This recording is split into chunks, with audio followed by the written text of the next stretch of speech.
लगभग 100 साल पुराने एसएल और जी ग्रुप के इतिहास में पिछले कुछ साल ऐसे हैं जब लोगों ने इस ग्रुप के एग्जिस्टेंस पर, इस ग्रुप के अस्तित्व पर सवाल उठाए कि क्या ये ग्रुप बचेगा, क्या इस ग्रुप की कंपनियां फिर से उठ खड़ी होगी, क्या सारे कर्जे चुका पाएंगे, क्या कर्जे चुकाने के बाद कंपनी में और पैसा आएगा और क्या ये कंपनियां पहले की तरह और मजबूत होंगी। काफ़ी लोगों ने ये सोचा कि अब तो शायद मामला ख़त्म हो चुका है, लेकिन जैसा कि इस ग्रुप के बारे में जाना जाता है और इस ग्रुप के फाउंडर और चेयरमैन एमिरेट्स सुभाष चंद्रा साहब के बारे में जाना जाता है कि वो जब कभी भी चुनौतियाँ आई हैं पिछली बार से ज़्यादा मजबूत होकर उन चुनौतियों से बाहर निकले हैं और अब भी ऐसा ही कुछ बड़ा डेवलपमेंट हुआ है। ये हुआ है डेवलपमेंट जी एंटरटेनमेंट में प्रोमोटर्स की तरफ से बड़ी पूंजी डालने का। 2200 करोड़ से ज़्यादा का निवेश इस कंपनी में आता दिख रहा है। लेकिन जैसा कि जी ग्रुप का इतिहास रहा है, जितने सवाल उठते हैं उसके जवाब मिलते हैं और जवाब के सामने फिर से कई सारे सवाल उठते हैं। और आज मैं आपकी मुलाकात जी ग्रुप के चेयरमैन एमिरेट्स और फाउंडर डॉक्टर सुभाष चंद्रा साहब से करवा रहा हूं और वो सारे सवाल मैं पूछूंगा जो आप जानना और समझना चाहते हैं। तो आइए मुलाकात करते हैं डॉक्टर सुभाष चंद्रा साहब से। सर, बहुत बहुत स्वागत है आपका। धन्यवाद जी मीडिया को समय देने के लिए। भले ही वैसे मैं और मेरा चैनल जी मीडिया के हिस्से हैं, लेकिन आज मैं सवाल मेरे अपने नहीं, मेरे दर्शकों के और आपकी कंपनी के जो शेयर होल्डर्स हैं उनके बिहाफ पर पूछना चाहता हूं। तो शायद थोड़े से तीखे और मुश्किल सवाल भी होंगे। सबसे पहला सवाल यहीं से आता है कि आपने एक बड़ा पैसा डालने की बात कही है कि अब जी एंटरटेनमेंट में प्रमोटर्स पैसा डालेंगे, अपनी स्टेक 18% से ज़्यादा करेंगे। इस वक्त क्यों आपको ख्याल आया कि प्रमोटर्स को स्टेक बढ़ानी चाहिए, कंपनी में और पैसा डालना चाहिए? अनिल, सबसे पहले तो आपके दर्शकों को नमस्कार। Thank you.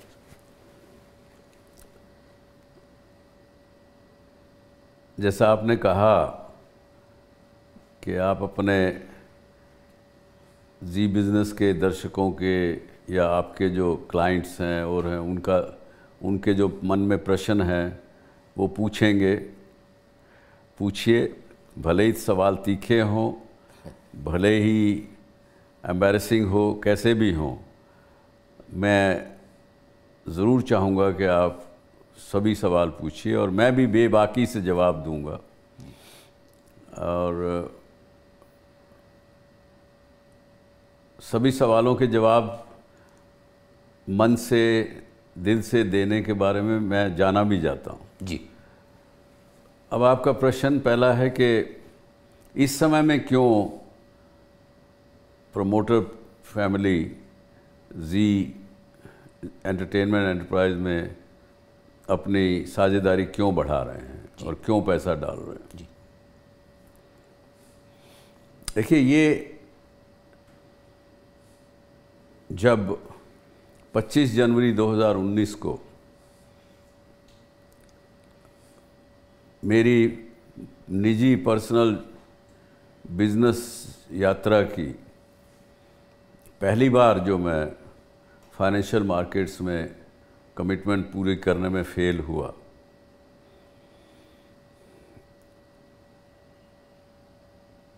और 2020 के आते आते हमने जो हमारे 44% साझेदारी जी एंटरटेनमेंट एंटरप्राइज में थी उसको बेच करके हमने लोगों का पैसा चुकाया और केवल 4% हमारी हिस्सेदारी रह गई। तभी भी मैंने, शायद ध्यान है मुझे कि मैंने कहा था कि जब भी कभी होगा हमारे पास पैसे होंगे तो हम वापस अपनी साझेदारी को बढ़ाना चाहेंगे। तो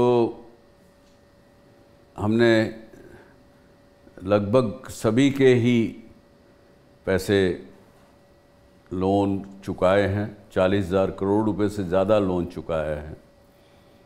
मुझे इस बात का कोई अफसोस नहीं बल्कि खुशी है कि हमने इतना पैसा चुकाया और अपना सर ऊंचा करके आज हम चल पा रहे हैं। तो वो लोन चुकाने के बाद अभी जो हमारे पास कुछ पैसा, जो रिकवरी के कुछ पैसे इंफ्रास्ट्रक्चर के और के आ रहे हैं, तो इसलिए हमने इसमें डालने का तय किया। पिछली बार मुझे याद है जब मैंने आपका इंटरव्यू किया था तब मैंने आपको पूछा भी था कि लोग बातें कर रहे हैं कि आपको इतना कर्ज चुकाना है, कहीं आप देश छोड़ के तो नहीं जा रहे हैं, कहीं भाग तो नहीं रहे हैं। आपने कहा था मैं एक एक पैसा चुकाऊंगा। चलिए आपने पैसा चुकाया। दो चीज़ें यहाँ मैं जानना चाहता हूँ। पहला तो ये कि क्या अब जितनी आपकी लेनदारियाँ थी सब चुका दी गई हैं, और दूसरा ये उस चुकाने के बाद इतना पैसा कहाँ से आया। ये सब लोग जानना चाहते हैं कि डॉक्टर सुभाष चंद्रा के पास इतना पैसा आया कहाँ से कि सारे अपने जितने कर्ज थे वो चुका दिए और उसके ऊपर आप और कंपनी में पैसा ला पा रहे हैं। देखिए, पहले तो हमने लगभग सबका पैसा चुकाया है जी, और 2-3 अकाउंट जो स्टैंडर्ड अकाउंट हैं, जो अभी भी पैसा देना है कुछ अकाउंट्स में, वो नॉर्मल रूटीन में है और वो समय रहते जब भी ड्यू होगा चुकाया जाएगा। और ये जो पैसा अभी हमारे पास आया है इंफ्रास्ट्रक्चर को लेकर के, हमारे कई स्टेट गवर्नमेंट से पैसे अभी और भी आने हैं।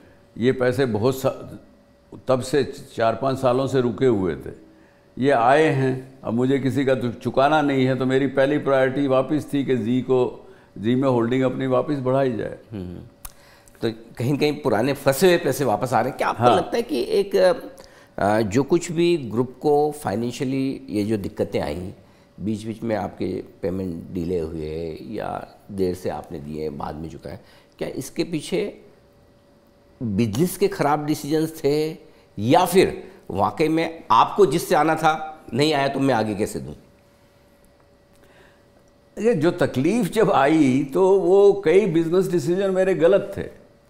जैसा मैंने पहले भी कहा है कि इंफ्रास्ट्रक्चर के बिजनेस में जाना, उसका निर्णय करना मेरी गलती थी, और वो गलती की और उसके साथ दूसरी गलती और की कि उस बिज़नेस को गलत आदमियों को लगा के उनके हाथ छोड़ दिया, उनके भरोसे छोड़ दिया, और भी गलती की जिसका नतीजा भुगता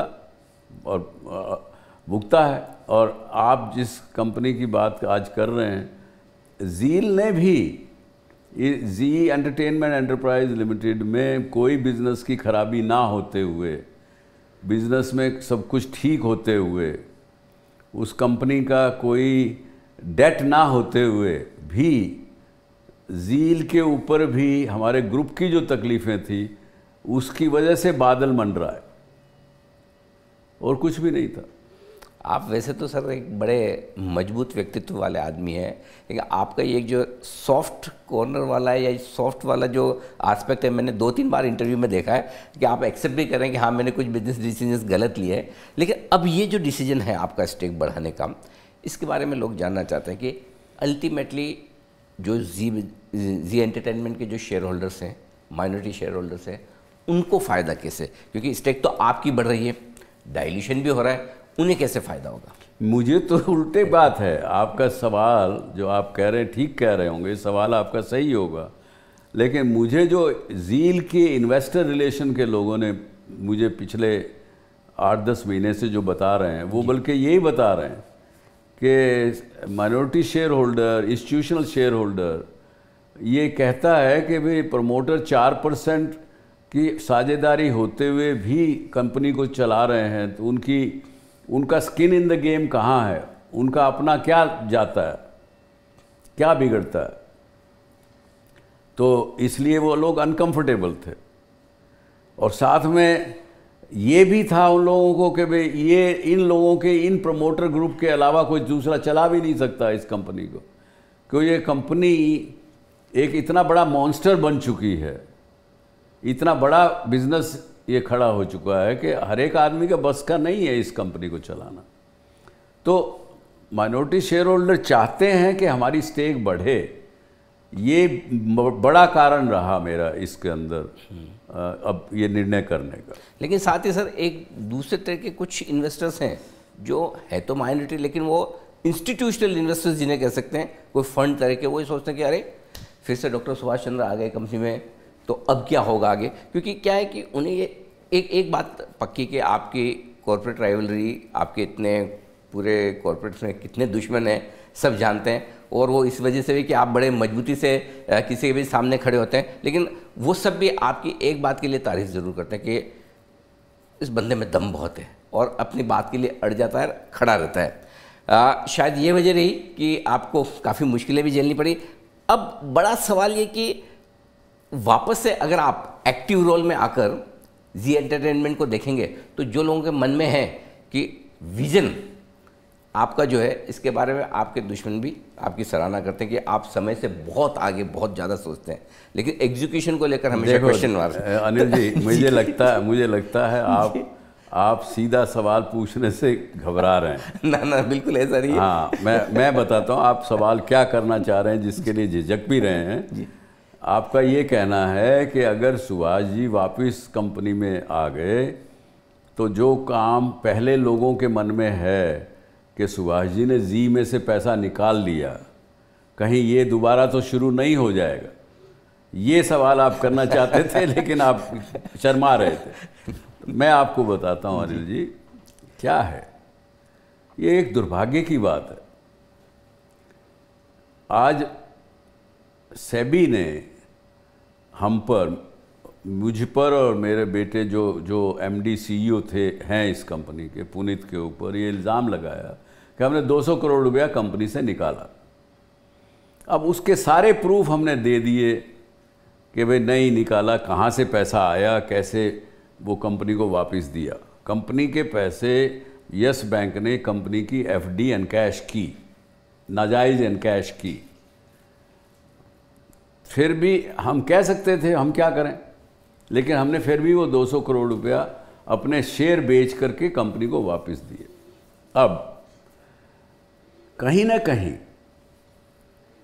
कहीं हमारी कंपनी के जो कम्युनिकेशन के लोग हैं, पब्लिक रिलेशन के लोग तो खैर हैं ही नहीं, पर जो भी हैं इन्वेस्टर रिलेशन के लोग हैं, उन्होंने ठीक से कम्युनिकेट नहीं किया। इस बात का मुझे गुस्सा भी है और मुझे अफसोस भी है।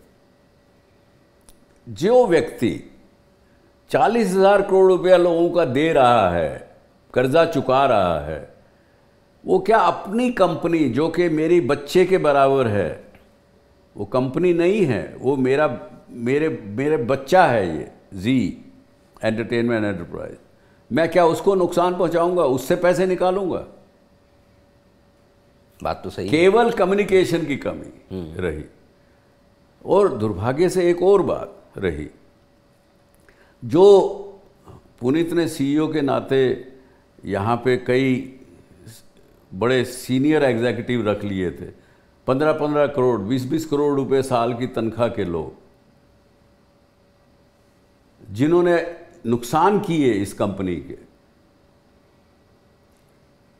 आज मैं आपके चैनल के माध्यम से आपके जी के इन्वेस्टरों को ही कहता हूं, माफ़ी मांगते हुए कहता हूं कि इन लोगों ने Z5 के अंदर 6-6.5 हज़ार करोड़ रुपए का नुकसान किया है।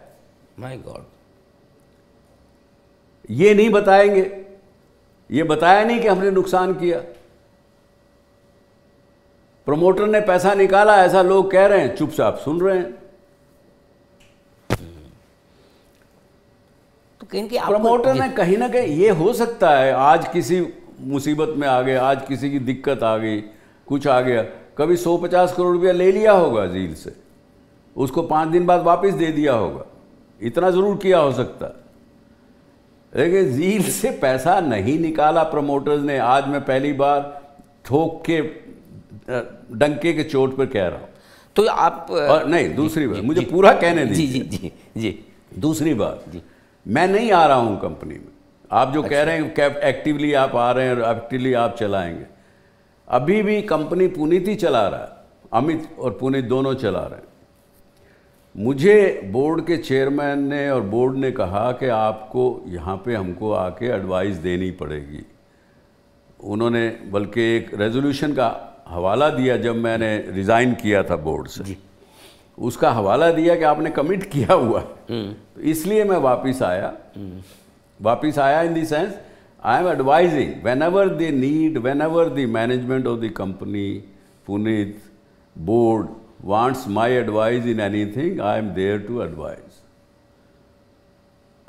Some people will not like that advice. Some people not be happy.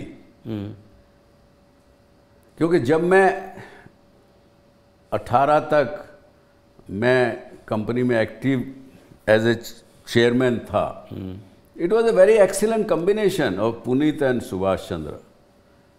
Puneet was a soft guy, people loved him, people liked him, he's a good brain, everything. On the other hand, I was there as a watchdog. I will not let him waste money.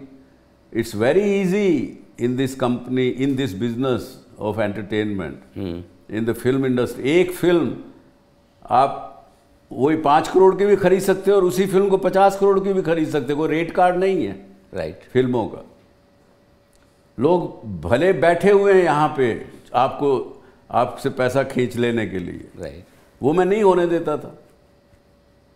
तो बड़ा अच्छा combination था जिसकी वजह से सारा कुछ ठीक चलता था. Vision plus execution. और ये तो मैं खुद वाउच कर सकता हूँ, क्योंकि मैं इस ग्रुप का हिस्सा हूँ, तो मुझे पता है कि हम पैसा कितना सोच समझकर कहीं भी खर्च करते हैं, छोटी हो या बड़ी चीज़ हो, कि जहाँ एक पैसा वेस्ट होना नहीं चाहिए. और 2-3 साल पहले जब ये सब हो गया, सब कुछ हुआ, 1-2 कुछ मुझे शिकायतें आई, तो मैंने पुनीत से एक ही कहा, देखो बेटा, आज आप कंपनी के मालिक नहीं हो. 44% जब था आपके पास तब आप मालिक थे.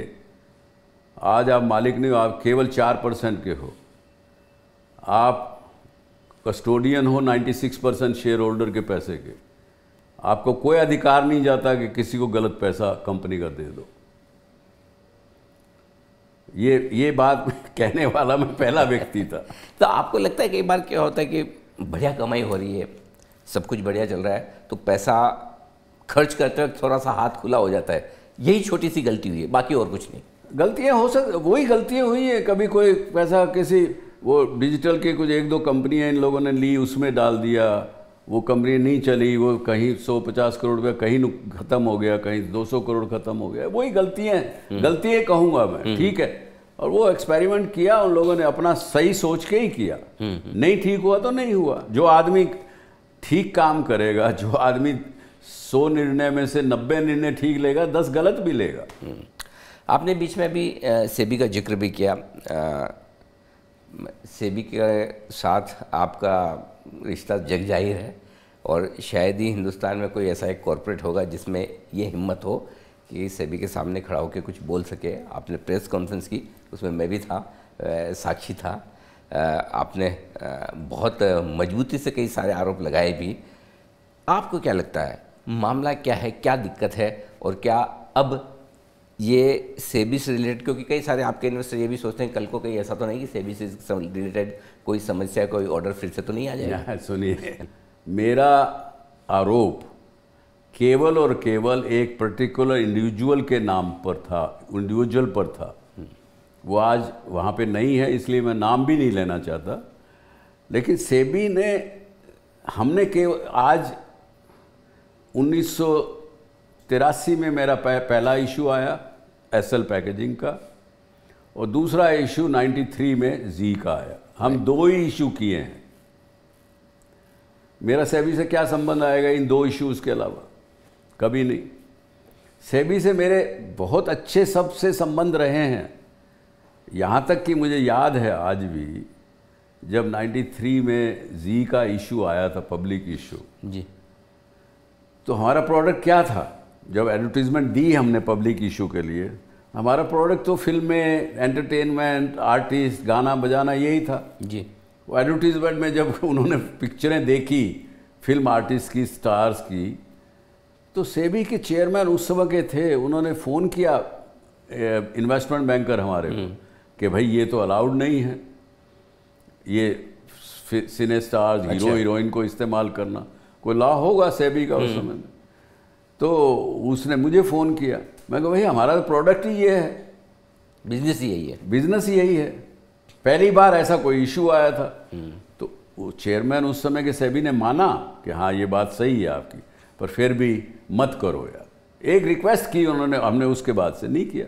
ठीक बात. तो हमारा सेबी से कभी कोई दिक्कत नहीं हुई. बल्कि ये केतन पारिक के वो स्कैम जब हुआ और पार्लियामेंट्री कमेटी बनी जी, उस समय में हमारे खिलाफ भी बात हुई थी कि हम भी उसमें थे. तो 4 साल तक वो जांच चली होगी. जांच चलती रही, लेकिन हमें क्लीन चिट मिली नहीं। हालांकि मुझे कोई पब्लिक इशू नहीं करना था, लेकिन मैंने उस समय के तत्कालीन सेबी चेयरमैन के पास जाके मैंने कहा जी हमारा तो काम क्लियर करो। ठीक बात। उन्होंने बिल्कुल क्लियर किया हमको। ये एक छोटा मोटा नोटिस दिया था, मुझे याद नहीं है। तो मेरा सेबी से कभी कोई था नहीं, और आज भी मैं कहता हूँ सेबी जैसा रेगुलेटर बढ़िया रेगुलेटर है, मुझे कोई शिकायत नहीं है एज ए कॉरपोरेट। ओके। एक इंडिविजुअल के प्रति मुझे था, जिन लोगों ने उस इंडिविजुअल के कहने, उसको क्या कष्ट था मेरे से मुझे नहीं पता। हाँ, ये ज़रूर कहूँगा कि उस अकेली उस महिला की वजह से हज़ारों लाखों शेयर होल्डर्स का नुकसान हुआ है। आज मैं कहता हूँ उनको, चाहे वो भी सुन रही होंगी, उनको अगर चाहें तो मेरे पर दावा कर सकती हैं, उन्होंने सोनी और जी का मर्जर नहीं होने दिया। ये पुनीत गोयनका नहीं था या सुभाष चंद्र नहीं था जिसने मर्जर नहीं होने दिया। माधवीपुरी बुच ने सोनी जी का मर्जर नहीं होने दिया, अकेली महिला ने। वो उसकी फिड्यूशरी रिस्पॉन्सिबिलिटी थी शेयर होल्डर का ध्यान रखने की। उन्होंने इस केस में शेयर होल्डर्स के खिलाफ काम किया। आपको लगता है कि ये मर्जर नहीं होने के पीछे, क्योंकि आप ये मर्जर चाहते थे, एक बड़ी सोनी और जी मिलकर अगर साथ में एक बड़ी कंपनी बनती, बहुत बड़ा जायंट जो कंपटीशन को आराम से आसानी से हैंडल कर सकती थी, आगे बढ़ सकती थी, ये एक बड़ा मौका मिस हो गया। और अब क्या लगता है कि आपके कॉम्पिटिटर दूसरे कॉरपोरेट इसमें शामिल थे जो नहीं चाहते थे कि आपका मर्जर हो, और इसलिए उन्होंने उस समय के सेबी चेयरमैन का सहारा लिया? देखिए अनिल, ये मैं नहीं कहूँगा कुछ भी जी। मैं विपश्यना की साधना करने वाला व्यक्ति हूँ, और मैं जो समय की सच्चाई होती है उस समय की, उसको स्वीकार करता हूँ। ना चाहते हुए भी मैंने स्वीकृति दी कि जी सोनी का मर्जर हो जाने दीजिए, क्योंकि उस समय की ये सच्चाई थी, यही ज़रूरत थी। क्योंकि हम 4% वाले शेयर होल्डर थे, सोनी के साथ मर्जर होता तो अच्छा होता, और शेयर धारकों को भी लाभ होता। क्योंकि उस समय मर्जर का जब अनाउंसमेंट हुआ तो बहुत से लोगों ने 200 सवा 200 रुपये में शेयर खरीदे, ये सोचते हुए कि मर्जर होगा तो 400-500 रुपये का भाव हो जाएगा। आज जो बहुत से प्रश्न जो उठते हैं ना, आज जो आप भी पूछ रहे हैं या पूछेंगे, केवल इस तरह का गुस्सा है लोगों के मन में, क्योंकि मर्जर नहीं हुआ, उनको नुकसान हुआ। उस नुकसान की वजह से लोगों को गुस्सा है हमारे प्रति। बिल्कुल, क्योंकि वो स्वाभाविक है, सही है। वो जी एंटरटेनमेंट के बिजनेस मॉडल को लेकर कभी किसी को संदेह नहीं रहा। कैश फ्लोज, प्रॉफिट हमेशा से मजबूत रहे हैं। क्या आपको लगता है कि एक तो बिजनेस राइवलरी होती है नेचुरली, कुछ नहीं होता, बिजनेस राइवलरी होती है, होती रहे, फर्क नहीं पड़ता। और अब जी एंटरटेनमेंट इस इक्विटी का जो पैसा आप डाल रहे हैं, जिस तरह से नया बोर्ड आपका बना है, जिस तरह से अब नए आप रूल्स रेगुलेशन कंपनी में लाने की कोशिश कर रहे हैं, क्या आप पुरानी ऊंचाइयों को फिर से जी ग्रुप, जी एंटरटेनमेंट छू सकता है? बेशक छुएगा। मुझे तो जी के आंकड़े इस उंगलियों पे हैं, याद है। जी ने पीक पर 16 रुपया 70 पैसा प्रति शेयर प्रॉफिट दिया था। अर्निंग पर शेयर 2018-19 में 16 रुपया 70 पैसा थी। आज वो 2025 जो 31 मार्च ख़त्म हुआ, उसमें 7.5 रुपये रह गए। इस साल का जो हमारा बिजनेस प्लान है, अगले 3 साल में जो एडवाइस मैंने बोर्ड को दी है, सीईओ को दी है, पुनीत को, और मैनेजमेंट की टीम को दी है, हमने बहुत से कंपनी के अंदर अच्छा काम करने वाले उन लोगों को ये लोगो दिया है जी, गेम चेंजर का। ओके। तो जितने गेम चेंजर हैं उन सबको जो एडवाइस दी है, जो उन्होंने नए बिजनेसेस 6-7 शुरू किए हैं, हो रहे हैं, हम जल्द ही वही 17 रुपये का जो पहले का शेयर अर्निंग पर शेयर दिया था उसको क्रॉस करेंगे। 2-3-4 साल लग सकते हैं, 2-3 साल लग सकते हैं, पर करेंगे, उससे भी आगे बढ़ेंगे। 2015 से 2017-18 के समय के बाद चीज़ें थोड़ी सी बिगड़नी शुरू थी। उस समय के डॉक्टर सुभाष चंद्रा और आज के डॉक्टर सुभाष चंद्रा में क्या फ़र्क आया है, और आप अगर कुछ चीज़ें पीछे जाकर बदलना चाहते तो क्या बदलेंगे? वो मैं तो ये कह सकता हूँ किन चीज़ों की वजह से नुकसान हुआ, लेकिन वो मैं बदल पाऊँगा वो कठिन है। मेरी जो बेबाकी है, बड़ा ओपनली बोल देना, to call spade a spade, वो नुकसानदायक है और उसकी वजह से भी मैंने बड़े नुकसान उठाए हैं, ये हम भी जानते हैं। हाँ, लेकिन है वो आदत है, वो नेचर है, वो नहीं बदल सकती। वो मैंने बल्कि अल्टीमेटली यही सोचा कि बदलना भी नहीं चाहिए जी, जैसा हूँ। तो क्या मैं ये कहूँ कि आज डॉक्टर सुभाष चंद्रा पूरी दुनिया के सामने एक स्टेटमेंट, एक सेंटेंस में कोई दे रहे हैं तो वो ये कि टाइगर इज़ बैक? नहीं, ऐसा मैं कुछ नहीं कहूँगा। ना मैं टाइगर पहले था, ना आज मैं अपने आप को कहता हूँ। मैं काम करने वाला व्यक्ति हूँ, सच्चाई को स्वीकार करने वाला व्यक्ति हूँ। अपनी गलती हो तो सबसे पहले मानता हूँ। ഏറ്റവും പുതിയ വാർത്തകളും വിശേഷങ്ങളും വിരൽ തുമ്പിലറിയാൻ സീ മലയാളം ന്യൂസ് എല്ലാ ഡിജിറ്റൽ പ്ലാറ്റ്ഫോമുകളിലും ലഭ്യം.